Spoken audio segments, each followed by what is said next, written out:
This is Talking Mule Deer with your hosts Steve Belinda and Jody Stemler. Talking Mule Deer takes you on a journey to learn more about the Mule Deer Foundation, mule deer and black-tailed deer biology and management, tips and tactics for hunting, conservation issues, and even features some of our corporate and celebrity partners. Now, let's start talking mule deer.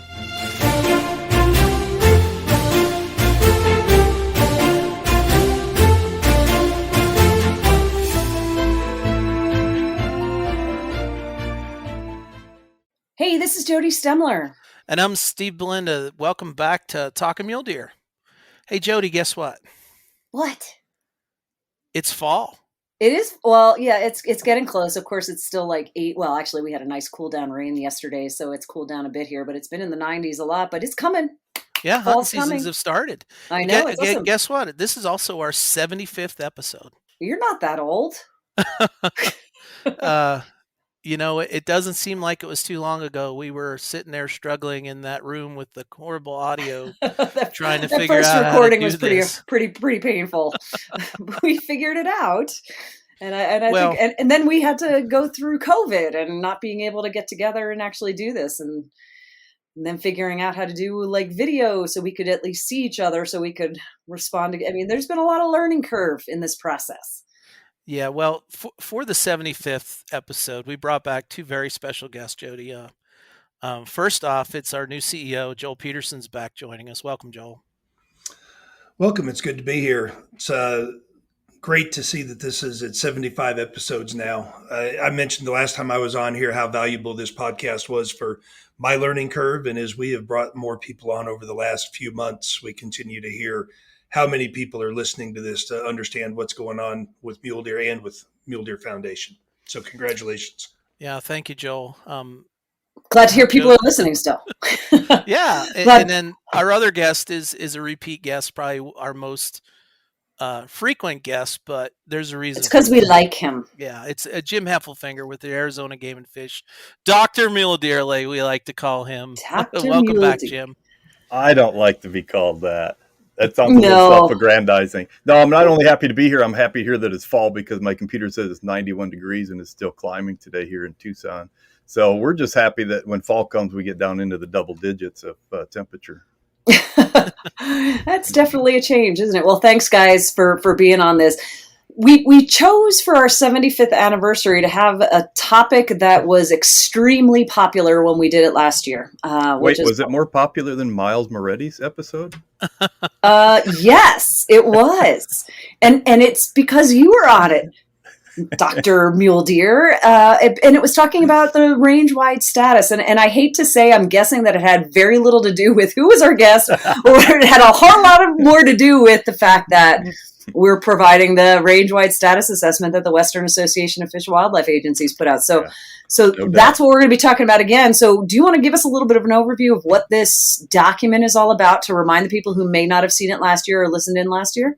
Yeah, happy to. I chair the Western Association of Fish and Wildlife Agencies Mule Deer Working Group, and we've been together for 20 years. And about 10 years ago, there's just a lot of interest in how are mule deer doing? What's the status of mule deer and black-tailed deer in the West? And so about 10 years ago, we put together a document that went state by state, province by province, and spent a page, normally about a page, just kind of illustrating what's going on with mule deer, black-tailed deer in that jurisdiction with at least one graph that showed some kind of trends in harvest or population objective. And it's been very popular because you can't answer the question of what's the status of mule deer or black-tailed deer in any kind of general broad brush way, because the different states and provinces, different populations doing different things in different parts of their range. And so we can't just put out a summary document that just talks about mule deer in the West. And so this is valuable because for the last 10 years, we have this document that we posted on the internet for everyone that just goes state by state, province by province, and gives a highlight of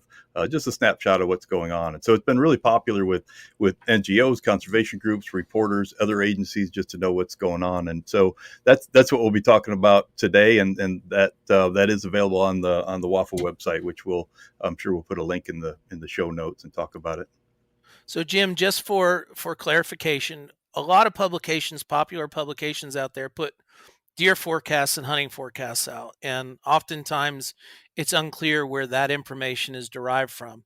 in this document, you are getting this right from the horse's mouth. These are the deer people in each state associated with the Mule Deer Working Group, correct? Yeah, right. So the Mule Deer Working Group is 24 Western states and provinces and territories in Western North America, every jurisdiction where mule deer or black-tailed deer exist. And so this Mule Deer Working Group is made up of the mule deer or black-tailed deer expert from each of those 24 provinces and states and territories. And so each one of those representatives then writes that page that I was talking about. So you're getting it from the top mule deer or black-tailed deer biologists in that jurisdiction. Well, and it's important. It's important to note too. You comment that you chair the working group, and this is a product you put out along with a number of other fact sheets. But you guys are talking and interacting on a regular basis. You have meetings, both physically. You come out to the Western Hunting and Conservation Expo, but also verbal meetings through the Western Association of Fish and Wildlife Agencies. This is a group that's working together pretty actively and is keeping touch across your jurisdictions. Is that right? Yeah, that's what's been really amazing. We got together at the beginning. We started talking about what can we do to help mule deer. And one of those things was just to maintain communication among biologists and among the administrators in those jurisdictions. And I think at the beginning, none of us really realized how important that was. But now looking back, it's really incredible that instead of, if you got a question about, say your state wants to change management to something different, and you're kind of wondering if any other agencies have done that before and how successful it was, before you might make a phone call to someone, kind of cold call someone in another agency in another state. Now this group, this Mule Deer Working Group, is really a collection of friends, people that know each other really well, people that text each other, people that share funny memes back and forth, just because we've got people that eat sushi together. Yeah, you go eat sushi. We do. All you can eat sushi is an annual fixture at our meeting at the expo.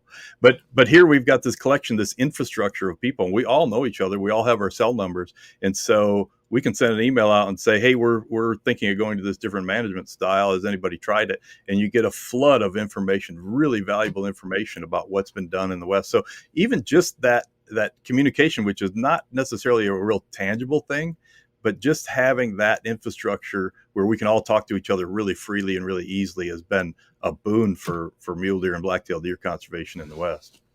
Now, Joel, your predecessor, Miles Moretti, and I have worked closely with Mule Deer Working Group for a long time. Just want to kick it over to you to see, your opinion, having been here a few months, the value and what your expectations from the organization are is to keep that continued or step it up or whatever. No, the relationship between the Mule Deer Foundation and the Mule Deer Working Group is incredibly important to MDF. We don't have the size on staff. We don't have the financial ability to have all of the science power on staff that we can get by working closely with the agencies.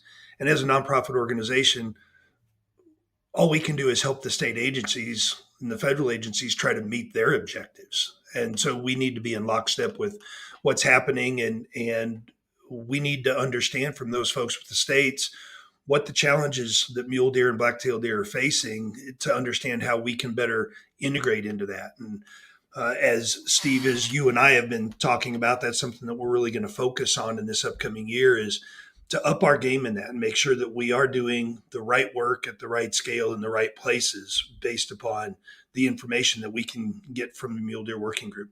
But we're going to have to be in lockstep with those agencies to be successful in that. Yeah, I echo that and was remiss in mentioning how supportive MDF has been from the very start, because we're a collection of biologists in the Mule Deer Working Group.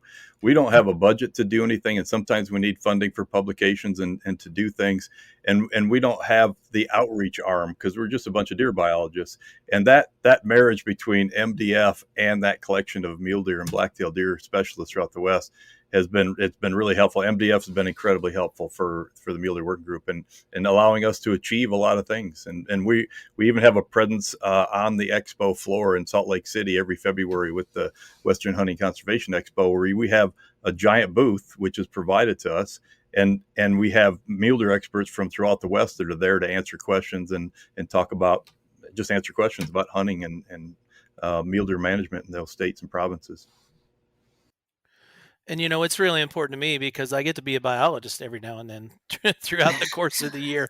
I always keep that Mule Deer Working Group time set aside, and I always put a project or two that I have to be on site, given all the duties that we do, and it allows me to go back to my roots, which is really a terrestrial biologist with a real passion for mule deer. And it's been, as Jim mentioned, the networks, the relationships, and the opportunities that group has provided us at MDF has allowed us to go raise more money, allowed us to get people on the ground. It's allowed us to go out and do more work every year over the past decade. And, that can't be replaced. And, I know we have a new WAFWA executive director who we hope to bring on the podcast here very soon, a colleague that we all know. And I think we can only strengthen that relationship. And Jim, as long as you're in your seat, you seem to answer my calls still. So I really appreciate that. So I do what I can.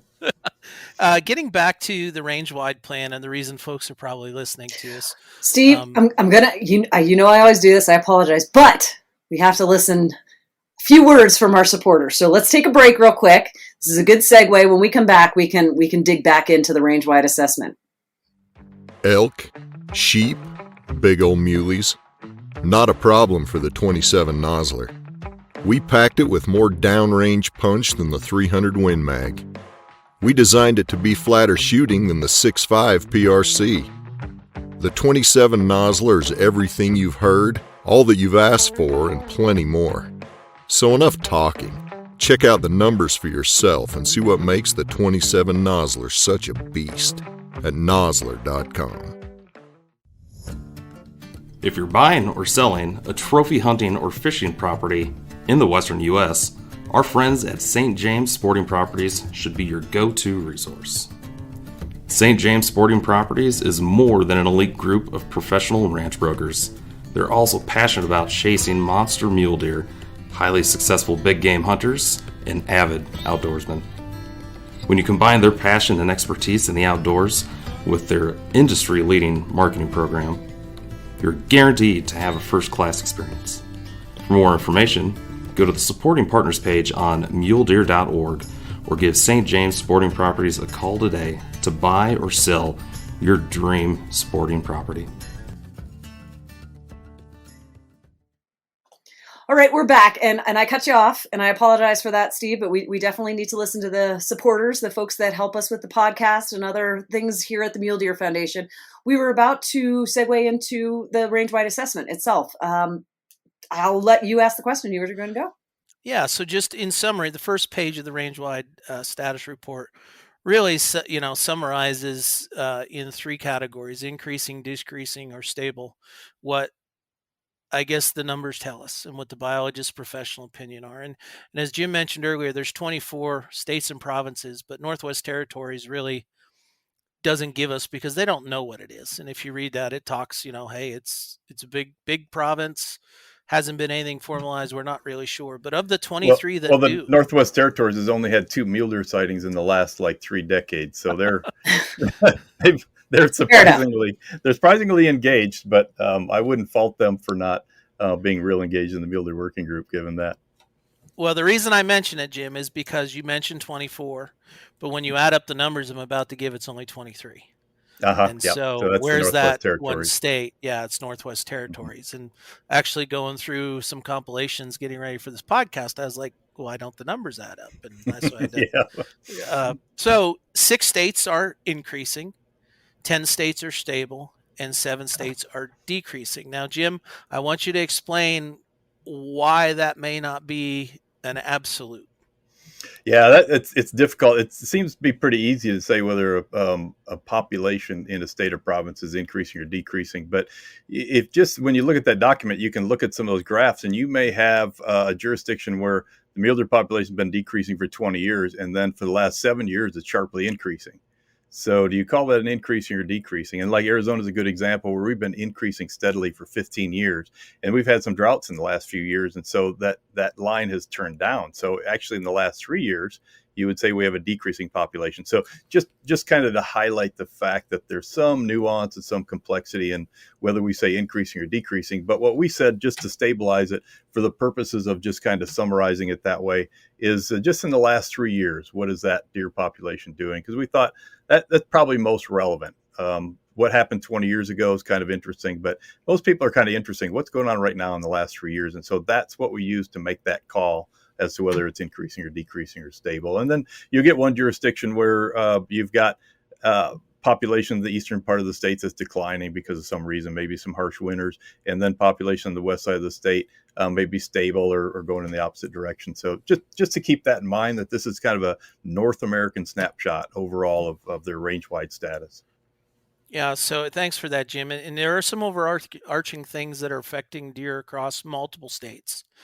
And as we talk about some of these states, I want folks to realize that drought, fire, and other factors like that are having regional impacts, and I would say even possibly a global impact, given the last 2 years, on our populations, because these are things we can't control.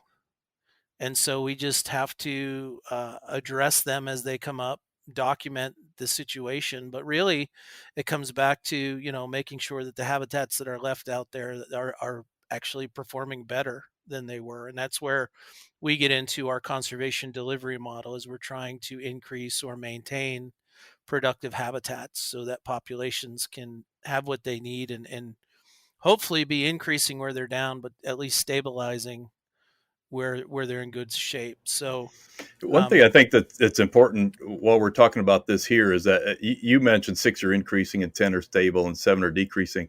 I continue to see people talk about the west-wide mule deer decline that's been going on for decades. And I think I'm trying to get the word out, and Mule Deer Working Group has been trying to get the word out that in the late 90s, we had this decline throughout the West, which is the impetus to get the Mule Deer Working Group assembled, is mule deer populations are declining everywhere. And so everybody was worried, well, is there some overall ubiquitous thing that's affecting mule deer? And we need to find out what that is, and we need to fix it.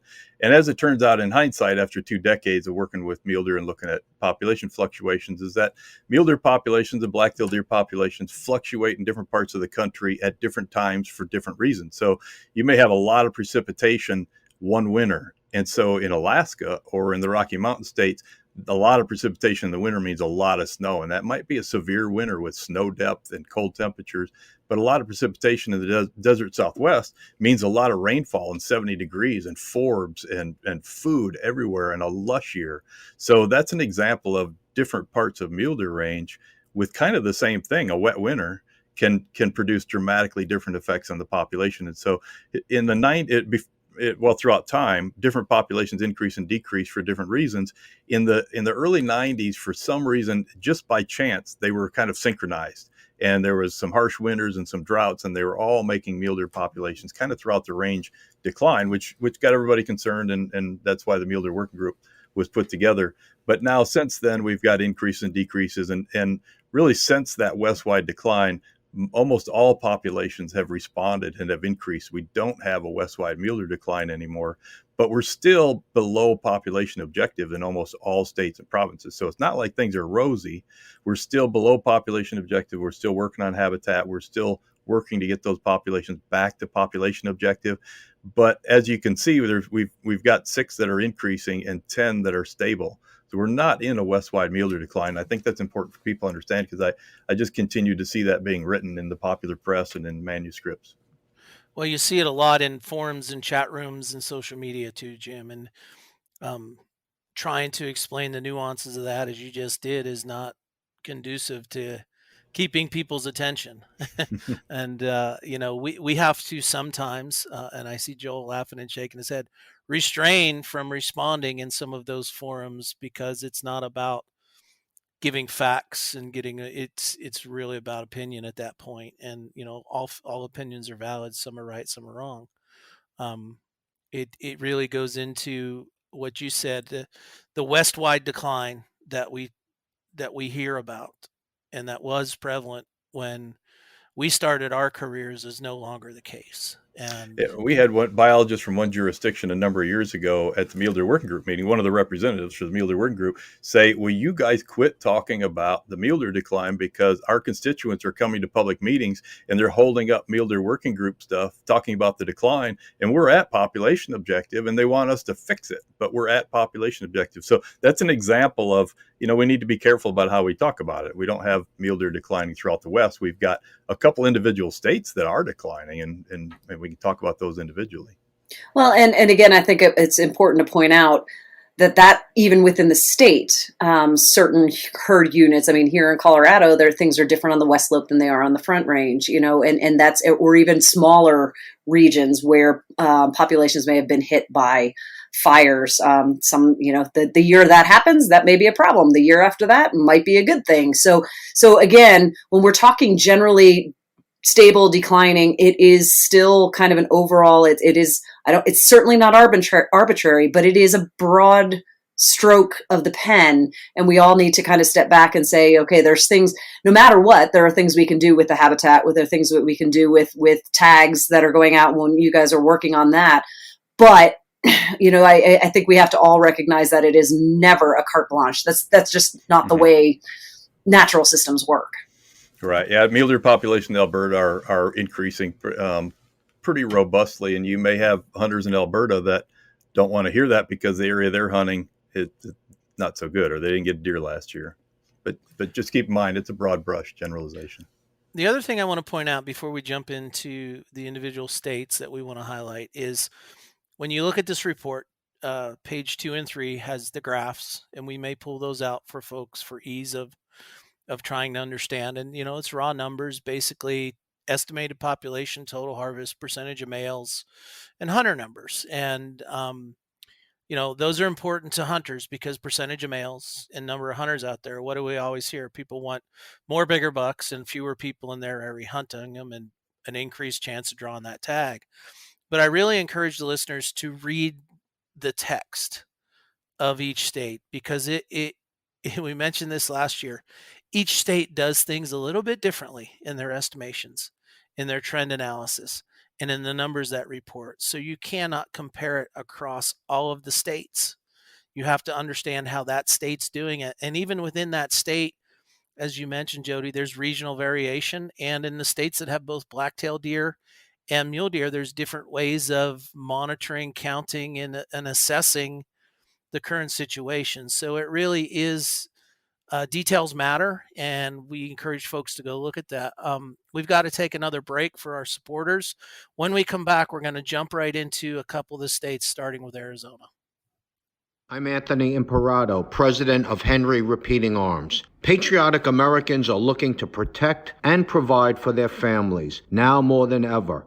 Henry has over 200 rifles and shotguns to choose from, made in America or not made at all, and backed by a lifetime guarantee. Go to henryusa.com and order our free catalog, decals, and a list of dealers in your area. That's henryusa.com. Thank you, and God bless America.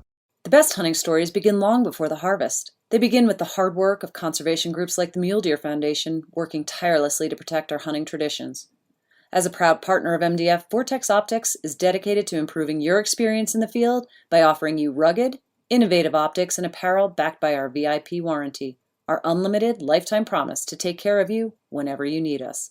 Together, let's ensure mule deer always have a place to roam. The best hunting stories are yet to be told. Learn more at vortexoptics.com.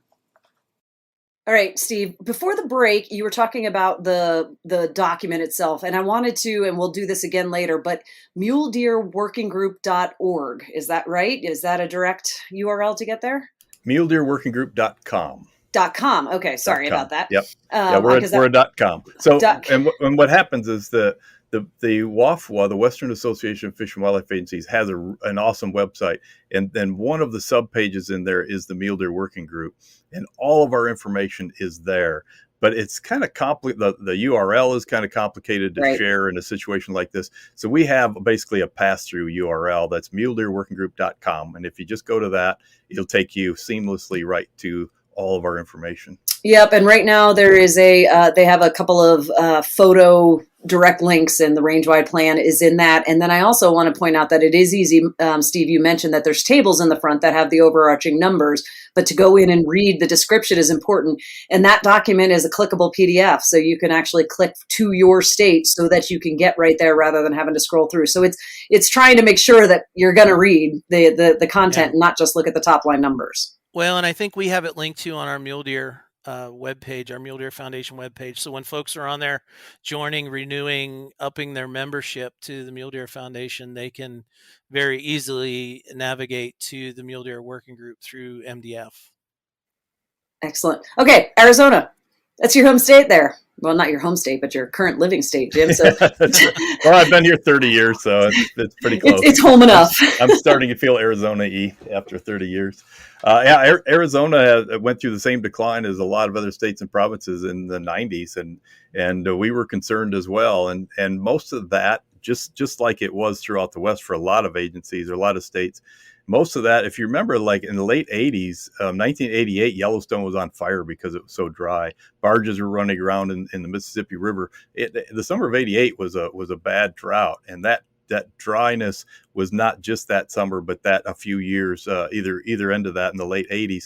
And that fed into a lot of the population declines in a lot of the states, where in the early 90s they were declining because of just lack of recruitment or lower recruitment than they needed to maintain the population. That certainly was true in Arizona. And so in the 90s, there was a decline in our deer populations overall. And then the last 15 years, a nice steady increase. And you would talk to hunters out there and they'd say, I'm seeing a lot more deer where we hunt. And I tell them that's what the data shows. It's nice when the data confirms what hunters are seeing, because that's not always the case for sure. But even the hunters were saying, we're seeing a lot more deer where we're hunting. So we had this slow, steady increase for about 15 years. And then we've had some real bad droughts in the last few years. This last summer, up until starting in July, Arizona was in, for example, about 3 months ago, the state of Arizona, 93% of it was in extreme or exceptional drought, according to the Drought Monitor website.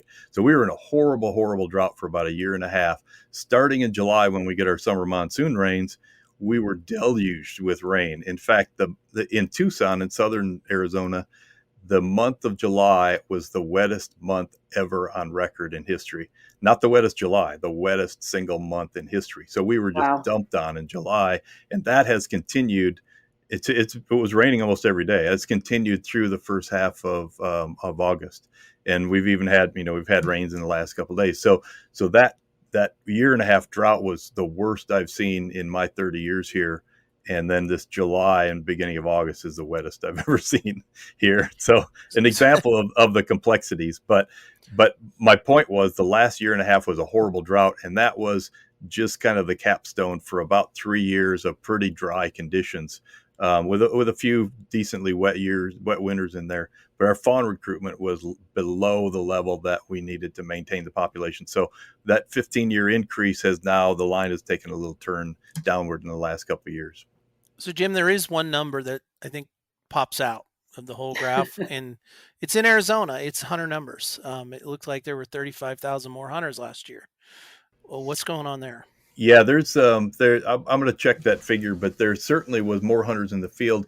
But since we're all limited licenses, buck only, except for a few exceptions with those, we're limited licenses, and we weren't offering that many more tags.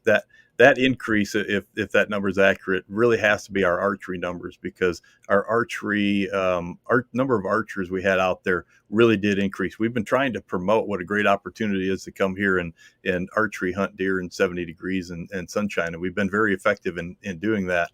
But then also we've got the COVID year, which throughout, not even the West, throughout the country, numbers of people angling and hunting and hiking and just getting out just increased tremendously. And we're not the only state that has seen that. So kind of a perfect storm of a few things together that really bumped our overall numbers up, mostly in archery.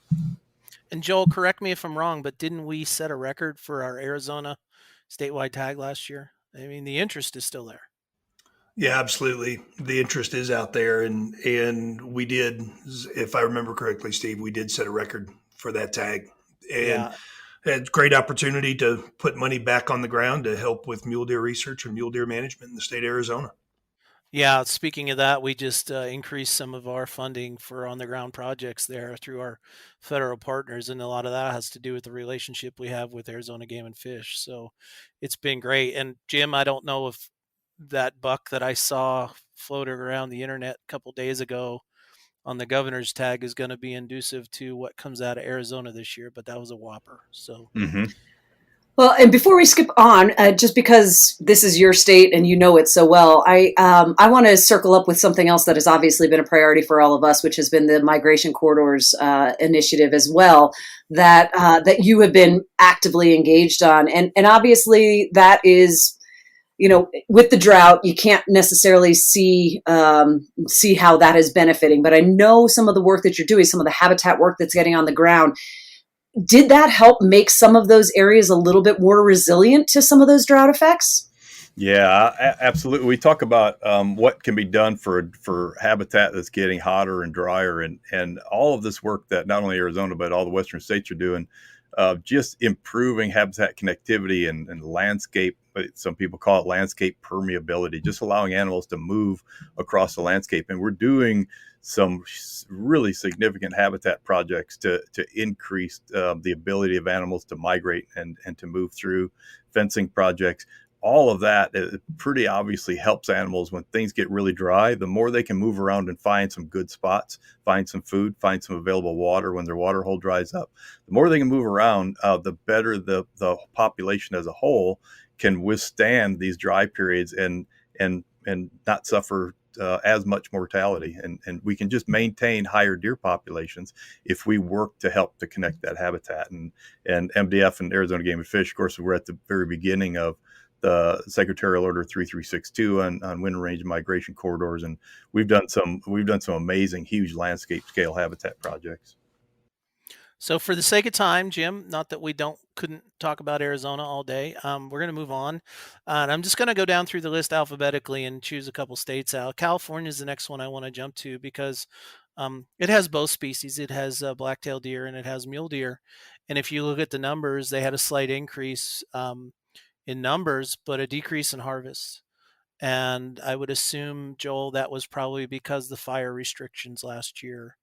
And we're experiencing that right now. Yeah, California certainly is in a tough spot last year and this year, and seems every year from the fire part of that. And it definitely does put a damper on people's ability to get out there. I'll be interested to see how it affects deer populations as well as we move forward. Yeah, there's going to be significant reforestation and fire cleanup opportunities. The other thing about California that's interesting is their migratory populations, what Jim was just talking about, seem to be declining. Their resident population of deer seem to be doing okay. And we know that deer migrate for a reason. They migrate for need. They migrate for spreading genetics. They migrate based on pressures, and losing animals that move across that landscape is a pretty big deal. And Joel, you and I have been talking here the last week. One of those documented migratory corridors with stopover habitats and everything else is in one of our project area, and it's on fire right now. And Right. we're watching those fire maps daily. We're worrying about what that means for the deer population, and MDF will be stepping up really our game here in the next year or two to figure out how we can help with that situation. Plus, it's drought. I mean, I looked at some of those pictures of the reservoirs that are empty. We typically don't promote, water as an issue unless it's needed. Well, in California, it's needed. So, Yeah, I know Arizona, New Mexico.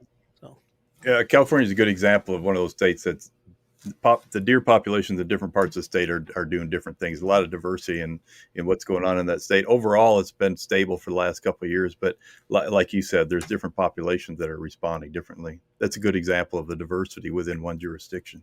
Well, it also is pretty dang big state. So there is a lot of regional variation for a lot of different reasons in a state like California, for sure. We do need to take another break to hear from our supporters one more time. But when we come back, let's dig into a few other ones, because the next one down alphabetically is where I happen to be hanging my hat these days, Colorado. So we'll talk about that when we come back. For the cold, heat, and rough terrain, Zeiss optics are built to meet the wilderness and the elements up close. And mule deer hunters are gonna love what they see. Zeiss has redesigned its entire product line and now includes lightweight precision rifle scopes, binoculars, rangefinders, and spotting scopes that the Western hunter demands. The industry-leading V4 scopes feature 14 new reticle options and scope configurations, while the V6 premium rifle scopes with shot FL glass lead the market in optics and repeatability. The Victory RF rangefinding binocular is the ultimate tool for glassing and ranging, while the Gavia 85 is the leader in premium packable lightweight spotting scopes. Zeiss Optics, delivering peak performance in even the most demanding conditions. For 3 generations and over 75 years, Weatherby has remained dedicated to excellence and innovation in producing quality rifles, shotguns, and ammunition. With 15 cartridges and unmatched ballistic superiority, know that nothing shoots flatter, hits harder, or is more accurate. Carry a Weatherby on your hunt of a lifetime and know you can depend on it to get the job done. At Weatherby, we exist to do one thing: inspire the dreams of hunters and shooters. To learn more, visit weatherby.com. All right, thanks again to our supporters for helping keep Talking Mule Deer going. We had just talked about Arizona, spent a lot of time on that because of your own knowledge about that, and obviously California with all of the drought and fire going on there. But Colorado, it is kind of regional, once again, as I talked about earlier, right? The west side has declining populations, but the plains and in central Colorado seems to be going up. Any kind of thoughts or feedback on what's going on in Colorado right now? Yeah, like you said, diversity, because we had in 2006 to 2013, there was that population with some severe winter effects. That population declined and then increased, a small increase, and then it's been stable overall recently. But if you think about Colorado, the western half of the state's so much different than the eastern half, and so it just makes sense that deer populations are responding differently. Overall, the deer population in Colorado increased, which was encouraging from last year, from 2019 to 2020, from about 418,000 to... You mean 20 to 21? Yeah, that's right. You're a year behind. Well, no, actually, the data that's reported is about a year behind, because of when we write that. It takes a while for this to start. So it is from 19 to 20, a year behind there. Sounds good. Well, we have also been, we thankfully have been getting some of this monsoon rain here on the Front Range, as well as some of the central mountains. But the West Slope is, the far western and southwest part of the state is still an exceptional drought. And I know that, and frankly, that's a little bit of a concern because my daughter has the first buck tag for our family for a while. So, and we're down in the Gunnison area. So keeping our fingers crossed that they get a little moisture this fall. Well, Jody, didn't you have some mega fires last year? We had, the first in August, we had our biggest fire after the Hayman fire. That was the Pine Gulch fire. And then in September, the now number 1 and number 2, the Cameron Peak and I'm blanking on the other one's name right now, but those, we had 200,000 plus acre fires that ran between in the north and north central part of the state burned. And then the Pine Gulch was out there north of Grand Junction. So the top 3 fires in our state's history all happened between about August, July, and September of 2020. Yeah, if you look at the West-wide drought maps, in the last 3 weeks or so, as I was saying, Arizona turned from red to kind of a medium because we got so much rainfall. But that hasn't been the case in a lot of parts in the West. A lot of parts in the West are still suffering from that terrible drought, and haven't caught up with some of the rain we have. We've had this unusual monsoon moisture, which usually comes up from the south, and that's what we've benefited from, but it hasn't reached a lot of the West yet. So, Jim, I've got a question for you. I think it was, I forget what year it was, but Colorado went from an over-the-counter general season to limited quota. Have we had enough time to see the numbers stabilize and start looking at the trends based on that change? From when they went to limited, limited entry. Yeah, that happened. That happened in 1999 when that went from open to limited entry, and there's a lot of erratic variation when it's not limited, obviously, because when you're limited, you've got a certain number of tags every year. And so things have certainly stabilized out, but we definitely have a lot of trend data in the last 20 years since that change occurred. Well, and then just looking at raw numbers, I mean, 427,500 deer. The only, you know, California's got more than that, but you're adding black-tailed deer. So Colorado still is top for deer in the country. And we we often call the West Slope the mule deer factory. And at the end of the day, the Pine Gulch fire that we're very familiar with from previous work is extremely important from a rehabilitation restoration. But yeah, I was just wondering about if we had enough data now to not compare apples and oranges, but we are comparing apples to apples each year. Yeah, Colorado definitely a powerhouse when it comes to mule deer. All right, the next one I want to jump into is Kansas, and I know they don't provide a lot of deer, about 50,000, but there's some interesting things going on in Kansas. Jim, what's really the scoop there? Yeah, the eastern, so Kansas, Kansas, Nebraska, North Dakota, South Dakota, you could basically run a line right down the middle of those that tier of states, and that's the eastern boundary of mule deer distribution. And so anytime you've got a species on the edge of their distribution, they're going to be more affected by weather. And I mean, that's why their distribution stops there for some reason. And so you've got more variation in their distribution and their numbers there. And so on those Great Plains states on the eastern boundary of mule deer distribution, we're seeing a receding to the west, a receding of mule deer populations in there. And those states and the biologists have been watching that. There's states like Kansas that have poured a whole bunch of radio collared deer in to learn more about survival rates and learn more about kind of their habitat needs and what's going on and what's making those populations fluctuate. So, in a nutshell, they're on it, but that is a phenomenon where we're seeing this recession on the eastern boundary of mule deer. Well, and I do believe that one of the phenomena is lower adult female survival, right? Which that's been documented in some of the survival studies for sure. Yeah, which is, unusual. If a doe makes it through, the first 60 days, particularly the first year, her survivability is going to stay pretty constant and pretty high. And then, so, as we know, it takes the does to increase populations and keep them going. And when you start seeing that, it can be a warning sign. It's an interesting phenomenon because we don't see it a lot. Doe survival is pretty much 85%, 86% across the board. You get a huge sample size, and it's always kind of funny because it comes in right at that number. In Montana, we actually have an adaptive harvest strategy for mule deer based on waterfowl planting and everything else. And in region 6 and 7, sometimes we up our mule deer tags, our doe tags, and it's because they're trying to manage two objective. But when that happens, and we're in a current cycle of having a lot of tags, you can only imagine what the hunters say. But we're at like 58 bucks per 100 does in the eastern part of the state, so we're doing pretty well. Don't want to dwell on Montana.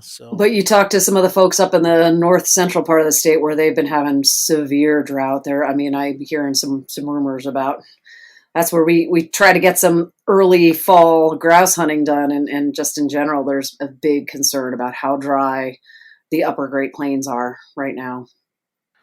So looking down the list here, I think the next state I want to mention is Oregon. A lot of opportunity in Oregon, and from the folks there, I think it looks like they're stabilizing after some declines over the last 10 years. Jim, what's going on in Oregon? They have had definitely a long-term decline, and I think the narrative speaks to not much of a recovery from that decline. And they've been concerned about it a long time, and they again too have a lot of new radio collared deer because they're trying to learn more about survival and what's affecting population dynamics there. The black-tailed deer population seems to be relatively stable. I think the mule deer population has been declining for a while, and they're concerned about it. Yeah, I mean, we saw a significant drop in harvest, 5,000 animals between 19 and 20, and harvest sometimes isn't indicative of what populations are doing, but it does influence public's attitudes and support for mule deer management and other habitat management. And when you see drops like that, it can be a little bit concerning. Mm-hmm. So on the positive side, South Dakota, what's going on there? I mean, those numbers look to be in the blue. Yeah, they were concerned about deer populations. They restricted some doe harvest about 7 years, and the population's increasing, and the buck harvest is increasing too. They in some of those eastern tier states, as I mentioned, they're a little more subject to some annual variations, and they just backed off on some antlerless harvest and allowed that population to grow a little bit. Yeah, and that's encouraging because I think as demand moves up in some of our more traditional states, hunters are looking at some of those edge states and on the plains and in the Badlands, folks are looking at. I've seen some great, being close enough to drive to that in a day. I'm always amazed at the number of mule deer I see over there in the Dakotas. Yeah, one state that we skipped over was Nevada, and I always find it amusing that 43% of the bucks harvested were 4-point or better. And I imagine when you go to a public meeting, all kinds of people are angry about the mismanagement of that state, I bet. Yeah, but they're dealing with their own issues. I mean, again, they're part of the whole drought side of thing. They also are dealing with a lot of fire, cheatgrass, invasive weed invasion. Yeah, annual invasive's huge there. So they are actually reporting a declining declining population. So yes, there are some big bucks. Yes, they're the only state in the list that talks about degradation of habitat from wild horse and burros, which is a big issue for BLM and management and allotment management plans and everything else. But other states don't seem to have the issues, and that might be because of the dryness and aridness or it might be just numbers. But I think it's numbers. Nevada is the epicenter of that issue for sure. Yes, and it's serious. And in drought years, it's exacerbated in a big way, for sure. Yep. All right, moving on. Utah, it's where MDF's located. They made a change years ago to go from, opportunity and across the state to a mix of opportunity versus quality, and it looks like some of that's been paying off. Jim and Joel, I'm going to throw this to you since you're right there, and I know you drew a Utah tag this year. So what's going on in Utah? Well, I'm going to defer to Dr. Deer to tell us exactly what's going on, because most of my time has been spent here in the office in the 5 months since I've gotten here. But I was lucky enough to draw a tag and have been making it out a little bit on the weekends, and actually have yet to see a mule deer in my unit yet, but I've been guaranteed that they're there. So figure that out in a month or so. We'll mark that as a decreasing population then. No, well, Utah has a couple of units that are limited entry units to allow bucks to get more mature and just have a better experience. And 40%, they reported this year, 40% of the bucks in those units were 5 years old or older. So that looks to me like an effective way to manage limited entry hunts. For most of the state, it's certainly been affected by drought the last couple of years. Their population is about 315,000, and their population objective is 405,000. So, like I was saying before, a lot of states, and certainly Utah, is below population objective, but they had a pretty slow, steady increase in the population for about 15 years from 93 to 2018, and then just in the last few years they've declined. So there's a situation where you might hear some people complaining because the population declined in the last few years, but the population's been really doing pretty well for a decade and a half before that. We've seen some information recently, Jim. I don't know if you saw it, Randy Larson and Brock McMillan out of BYU in their monthly reporting, that a couple of their studies, they have some what I consider alarming survivability of their fawns this year. And as that information gets more proven up, and if it carries through time, it probably leads to that "it depends" statement based on regional variability. But it is concerning in certain areas. Yeah, and I saw that email. I didn't open it up yet because I had some deadlines after being on vacation and fooling around for a week and a half and not thinking about this stuff. But was that reduced fawn recruitment from the drought this year, or was it an overwinter, a lasting effect from overwinter? I think there was a little of both. I'm going to defer back to the raw information. Yeah, I didn't read it yet. The other thing that we're learning from those studies is, we've got animals moving quite a ways. We've got collared deer from Wyoming going into Utah and vice versa, and actually into Idaho. So, we're learning more and more. You talked about migrations. Lucas Olson on our staff, who's a shared biologist with y'all at Game and Fish, has been, showing us wonderful maps of animals that are doing a lot more and traveling a lot more. And Joel, I know recently you just have been up in Utah on one of our larger projects that collared deer are working. And I don't know if you want to give a little color to the value of that approach and that project. Yeah, Steve, thanks. We've got a project that we're in year 4 on the north slope of the Uintas, which is in the northeast part of Utah. And it's really a landscape effort to get in there and thin out some areas through harvest and mastication, with the ultimate goal of being able to put fire on that landscape by the Forest Service on about 70,000 acres there. And what was really neat when we had the board up there last week, we had information that Lucas has shared with us through the state biologists here in Utah, that some of the deer that they have had collared on the south slope of the Uintas are going up and over the Uintas and coming down and actually utilizing that area. And we just started a project there, tagging a lot of the deer actually wintering in Wyoming at the base of the Uintas. And we don't have that data yet, but we're pretty sure we're going to show a lot of movement back and forth. And I think the use of that area where we're thinning out these pine trees that have been growing thick for 30 years is going to be pretty tremendous. Yeah, and it would be great if we saw an increase of use because of that project. Oftentimes outcomes are long-term and really hard to quantify, but here we have actually collared deer going through a project area, and we have before and after information. So it's really exciting from that standpoint.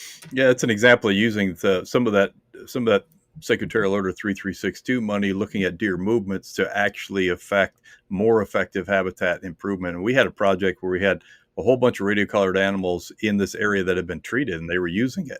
And then there was an adjacent area that wasn't treated yet, and we used that to justify why we wanted to treat that adjacent area, because these animals were using the treated area, and it was pretty clear to see that once you treated this adjacent lobe, that they were just going to move in and use that area too. So we can use all of this information to target the most effective habitat improvements. And for those of you that are members and get our magazine, in our second quarter magazine, that's the one that came in the spring, in April, there was a story about our stewardship project, and the burnt beaver project there in Utah was featured pretty heavily in that, as well as some pictures that showed some does in the area that was treated. They were there within a few days that they were there touring the project site. And we're looking out over the area that I think it had been masticated. I'm not sure if it was mastication or a thinning area. And there was 2 does looking back out at them pretty quickly after they did the thinning process. So yeah. Well, and not to jump in a whole nother subject matter here, but Jim, you talked about something that Joel and I and the staff have really been looking to the future about. It's how we take information from research and put it into actionable conservation from MDF. And Lucas used a term the other day that I'm going to steal and use. And Joel, I saw you writing it down when he said it. It's the power of location. If we know what the deer are using, we then can capitalize on that and either target project work in that area or go to areas that should have use and try to improve it to get expansion of range. We're getting technical resource selection function and, observe versus expected and all that stuff we learn in classrooms really comes full circle when you look at taking collared information, giving it to professionals, and then those professionals then advising where land managers and organizations should be putting it on the ground.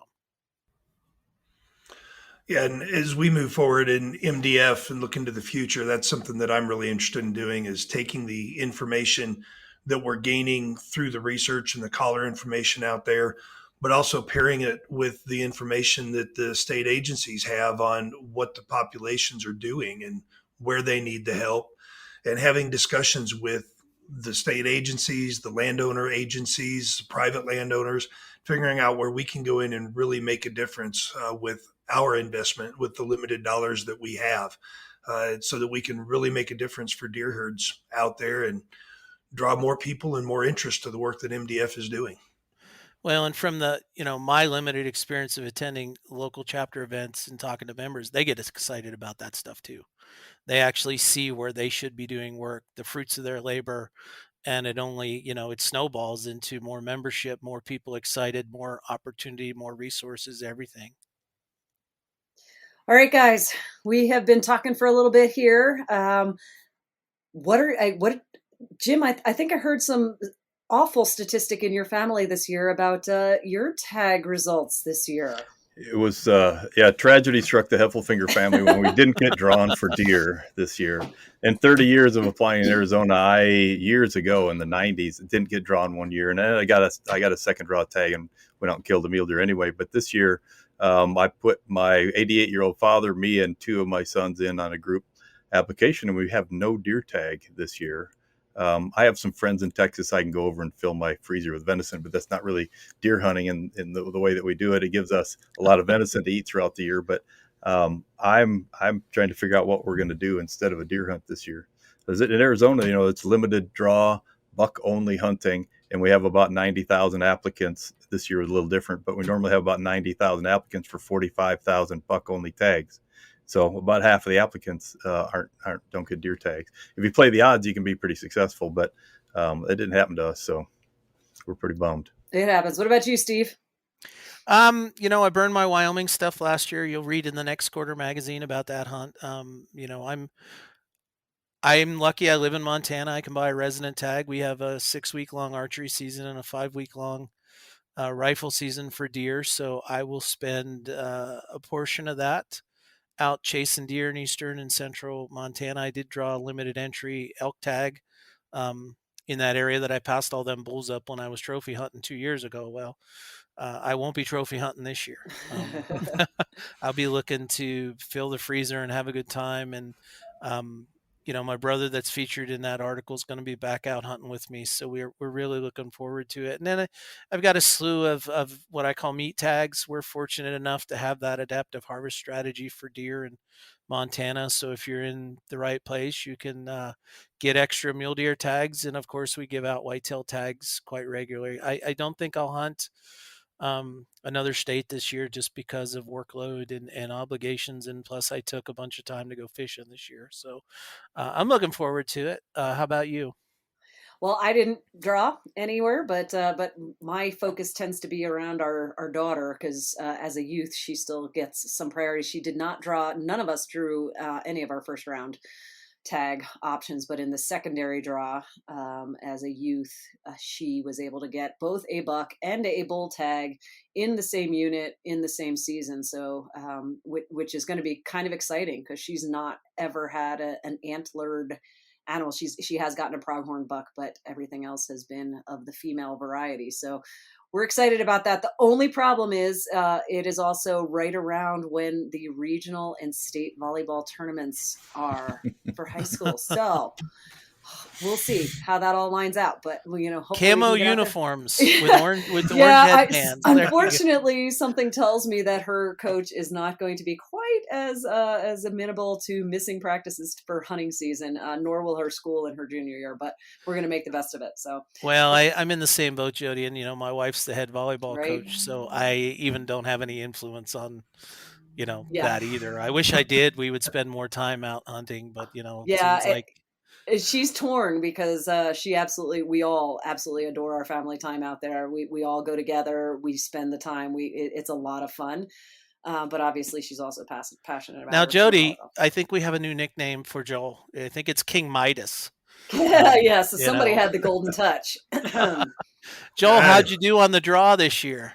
Yeah, I definitely had the beginner's luck and a lot of guidance from people that knew how to navigate the system out here. Well, sometimes it's like everybody tells you put into this, you got to keep putting in because you're not going to draw at first, but that wasn't the case for you, right?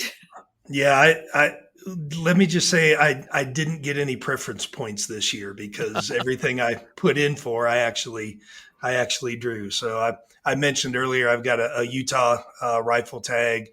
Also drew a rifle tag in eastern Colorado and thanks to Steve's help, figured out how to put in for a general tag in Montana and was lucky enough to draw that as well. So, Yeah, add that pronghorn tag in Wyoming and the turkey tags, and I think Joel's going to be capitalizing Joel, on that. you have a job leave. to do too. yeah.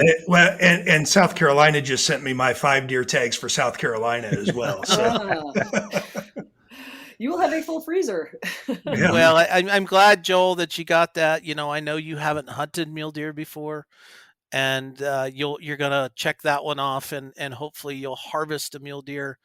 You'll get addicted like the rest of us are, and with the position you're in now, I think it will really mean a whole lot more than it could, just because of that role. And we're here to help, and having Dr. Deer at your fingertips at times can really Look at help it. too, No, so. no, don't XY. No, that's not Dr. him. Mule Deer, sorry.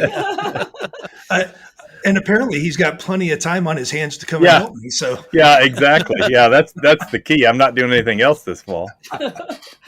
Well, Jody, I just would like this has been a fun episode for us, based on everybody's smiles on the camera. But I really want to encourage folks to go out there and join the Mule Deer Foundation, get more involved with mule deer conservation at whatever level you choose.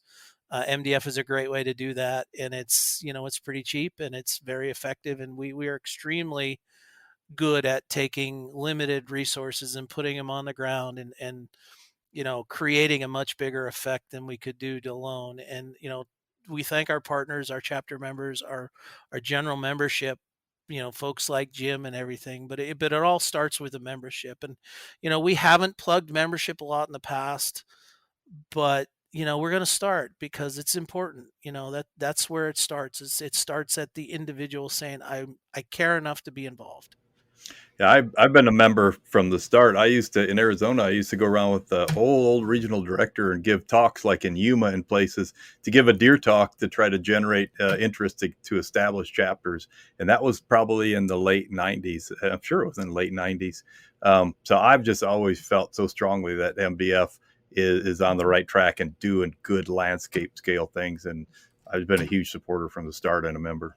Well, thanks, Jim. And for those of you that are members and get the magazine, you're seeing, we revamped the magazine, but we've also been able to show even more where the conservation programs are. We're also in the middle of a website redo that'll be rolling out here in the next month or so. And that also is going to be continuing to build our conservation success story. But listening to the podcast is another great way for people to hear the tremendous work that the staff is doing and our volunteers and our chapters are doing. And so we hope you'll agree that there is one group that's really making a difference for mule deer and black-tailed deer on the landscape, and that's the Mule Deer Foundation. So if you're already a member, thank you. If you're not, join us. If you are and you've got friends who aren't, make sure that they know about us and join. Yeah, share your magazine and share the podcast among people that you know. Yeah. So, Joe, we're going to give you the last word, being the boss, and hopefully that'll be on your way out the door to a successful scouting weekend. I'm glad you added that to a successful scouting weekend. It's a little too early for me to be shown the door, I hope. But. For sure, that's not happening. Yeah. We won't let you go. It's been great to be a part of this. And again, I'm really excited about the direction that MDF is going. It's been a great foundation that I stepped into here. There's a world of opportunity for this organization, and we are a membership-based organization. So, Jim, I appreciate your longtime support and the words that we have said about that today. I won't belabor that, but we're also a habitat delivery organization at our core. That's our mission. It's putting good habitat work on the ground for mule deer and black-tailed deer. And the things that we've been talking about today and what we've interwoven with how we can figure out where we do the work, the scale of work that we need to do, and how we do that. That's really where we're going to be focused in the future moving forward. And you'll be hearing more about that on this podcast as we go from the 75th episode that we're celebrating today to the 100th and the 200th and however long it goes on. So thanks for the great work. Thanks for you guys having the vision to put this podcast in place a couple of years ago now, I guess, and persisting with it and sharing the good information about what MDF's doing and sharing what our state agency partners are doing. It's a great partnership. Thanks, Joel. And we do also thank our supporters. Obviously, they help make a lot of the work that we're doing, our corporate partners. But Steve, until the next time, this is Jody Stemler. And I'm Steve Belinda, and thank you for Talking Mule Deer.